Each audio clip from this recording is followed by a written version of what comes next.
Hi అండి. మీ Sai vlogs. కందిపప్పు ఉడకబెట్టే పని లేకుండా మనము ఇలా పౌడర్ చేసి పెట్టుకున్నామంటే అప్పటికప్పుడు సాంబార్ పెట్టుకోవచ్చు, ఇడ్లీలోకైనా అన్నంలోకైనా.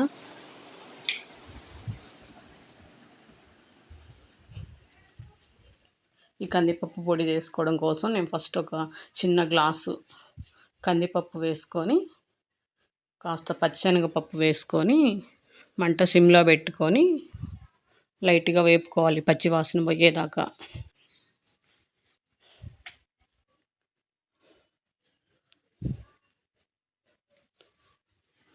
ఇలా ఒక నిమిషం పచ్చివాసన పోయి కొంచెం కలర్ మారేదాకా వేపుకోవాలి. కందిపప్పు వేయించితే పప్పు అయినా పప్పుచారు అయినా బాగుంటుంది.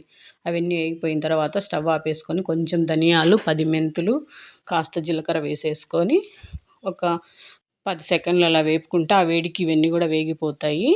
దీన్ని ఇప్పుడు చల్లార్చుకోవాలి, మనం మిక్సీకి వేసుకోవాలి.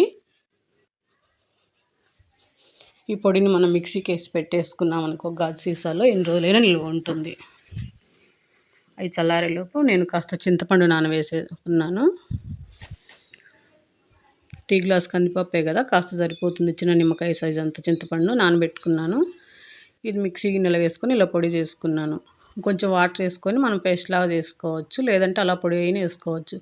ఒక గిన్నెలో ఆయిల్ వేసుకొని పోపు వేసుకోవాలి, పోపు గింజలు అవన్నీ, కాస్త కరివేపాకు, ఉల్లిపాయలు, ఎండుమిర్చి వేసి ఇవన్నీ ఫ్రై చేసుకోవాలి.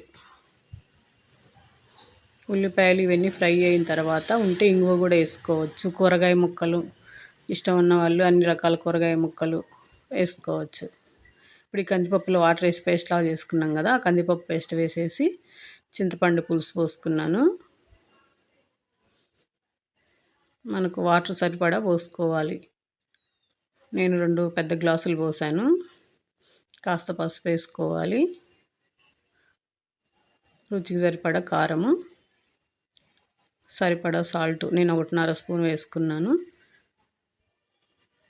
ఇవన్నీ వేసిన తర్వాత ఒకసారి మొత్తం బాగా కలిపేసుకోవాలి 1 నిమిషము.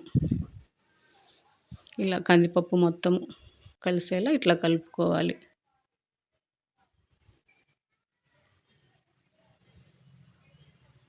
మొత్తం కలుపుకున్న తర్వాత ఇప్పుడు ఒక 7-8 నిమిషాలు ఈ పప్పుచారుని ఉడికించుకోవాలి.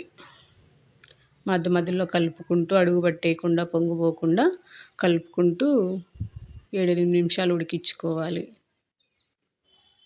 ఇలా మనం సాంబార్ పొడి ఏం వేయాల్సిన అవసరం లేదు, ఎందుకంటే మెంతులు అవన్నీ వేసాము కదా, ఆ స్మెల్ సరిపోతుంది. ఉంటే ఇంకా లాస్ట్లో కొత్తిమీర వేసుకోవాలి. నేనైతే మునగాకు వేస్తున్నాను. అంతేనండి, పప్పుచారు రెడీ అయిపోయింది. ఇది చల్లారేటప్పటికి చిక్కబడి